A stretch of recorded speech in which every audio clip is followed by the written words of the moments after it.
Assalamualaikum warahmatullahi wabarakatuh.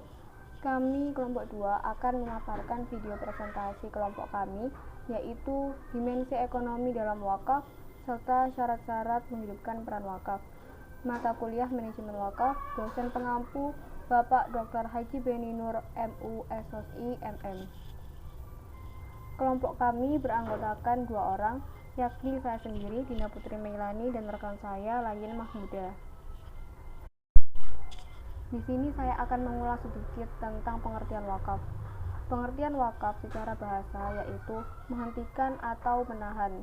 Sedangkan menurut syara yaitu menahan sesuatu benda atau harta yang dapat diambil manfaatnya untuk digunakan pada jalan yang diridhoi Allah Subhanahu wa taala. Jika diartikan dalam arti luas, wakaf merupakan modal umat Islam yang sangat potensial bila dikelola dan dikembangkan dengan manajemen yang baik. Wakaf juga berfungsi sebagai faktor produksi bagi perkembangan ekonomi yang diperuntukkan bagi kesejahteraan umat Islam.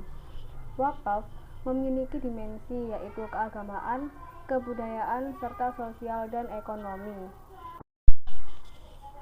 Selanjutnya, pembagian wakaf dalam ekonomi. Regulasi wakaf sebagai sarana pengembangan ekonomi dapat dibagi menjadi 2, yakni dimensi wakaf ekonomi produktif dan dimensi wakaf ekonomi konsumtif. Wakaf ekonomi produktif yaitu harta, benda, atau pokok tetap yang diwakafkan untuk dipergunakan dalam kegiatan produksi dan hasilnya dapat disalurkan sesuai dengan tujuan wakaf. Wakaf produktif ini dapat diartikan memiliki nilai ekonomi yang dapat memproduktifkan para donasi wakaf tersebut dan mampu menghasilkan surplus yang berkelanjutan.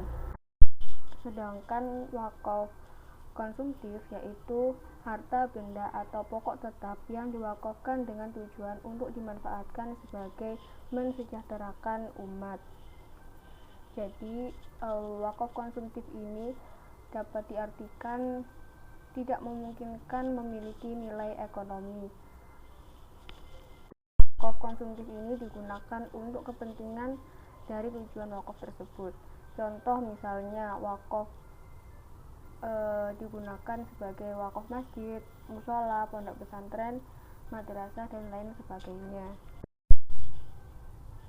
Selanjutnya, macam-macam wakaf produktif. Wakaf produktif yaitu diantaranya ada wakaf uang tunai, dan sertifikat wakaf tunai. Wakaf uang ini dalam bentuknya dipandang sebagai salah satu solusi yang dapat membuat wakaf menjadi lebih produktif, karena uang di sini tidak lagi dijadikan sebagai alat tukar menukar saja. Wakaf uang juga dipandang dapat memunculkan suatu hasil yang lebih banyak. Kemudian wakaf uang tunai. Secara umum, definisi wakaf tunai adalah penyerahan aset wakaf yang berupa uang tunai tidak dapat dipindah tangankan dan dibekukan untuk selain kepentingan umum yang tidak mengurangi ataupun menambah jumlah pokoknya. Wakaf uang tunai adalah objek wakaf selain tanah maupun bangunan yang merupakan harta tidak bergerak. Wakaf dalam bentuk uang tunai diperbolehkan dan dalam prakteknya sudah dilaksanakan oleh umat Islam.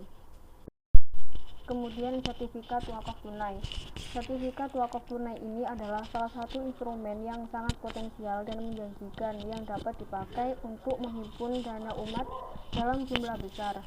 Sertifikat wakaf tunai merupakan semacam dana abadi yang diberikan oleh individu maupun muslim, yang mana keuntungan dari dana tersebut akan digunakan untuk kesejahteraan masyarakat. Selanjutnya, strategi pengelolaan wakaf produktif dapat dibagi menjadi 3, yaitu peraturan perundang-undangan perwakafan.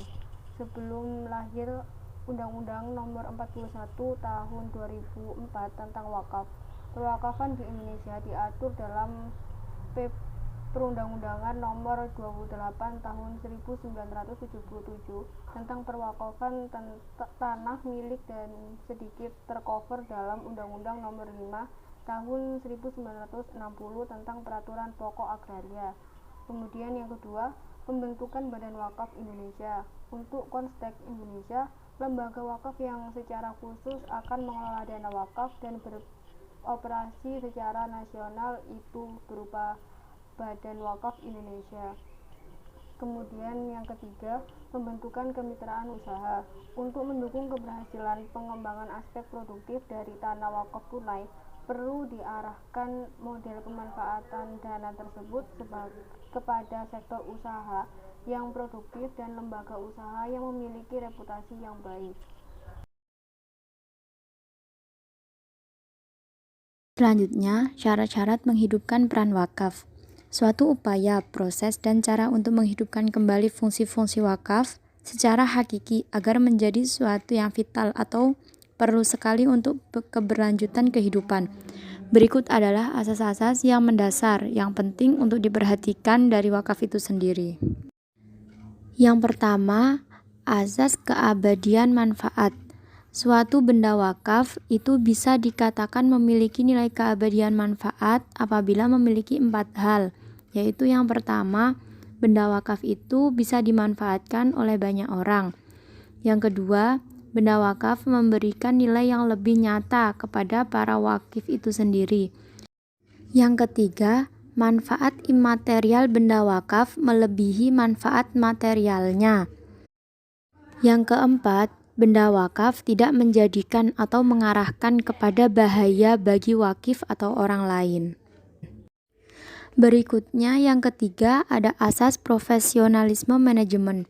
Manajemen pengelolaan menempati pada posisi paling penting dalam perwakafan, karena yang paling menentukan adalah ketika benda wakaf itu memiliki nilai manfaat, meskipun tidak tergantung pada pola pengelolaan bagus dan buruk.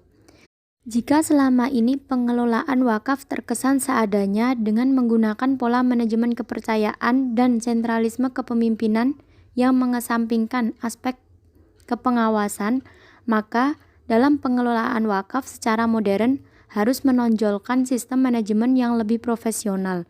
Dan asas profesionalitas ini seharusnya dijadikan semangat pengelolaan benda wakaf dalam rangka mengambil kemanfaatan yang lebih luas dan lebih nyata untuk kepentingan masyarakat banyak atau kemaslahatan. Istilah untuk manajemen profesional adalah TMQ, yaitu Total Quality Management, dengan kerangka teori yang mengerucut pada 4 hal, yaitu amanah dapat dipercaya, sidik jujur, fatonah cerdas, dan tablik menyampaikan informasi secara transparan. Abdurrahman Kasdi menyampaikan dalam bukunya yang berjudul Fikih Wakaf, dari wakaf klasik hingga wakaf produktif, mengutip pendapat Serafat Ali Hashim, menyatakan bahwa peran kunci manajemen wakaf terletak pada eksistensi pengelola wakaf, terutama nazir, dan tim kerja yang solid untuk memaksimalkan peran wakaf. Dengan demikian, sudah sepatutnya manajemen wakaf didorong semaksimal mungkin untuk mencapai kinerja terbaik dan memainkan peran sosial secara signifikan. Demikian yang dapat kami sampaikan. Apabila ada kesalahan dan kekurangan, kami mohon maaf yang sebesar-besarnya. Akhir kata, semoga kita selalu sehat dan bahagia dunia hingga akhirat. Amin ya robbal alamin. Wassalamualaikum warahmatullahi wabarakatuh.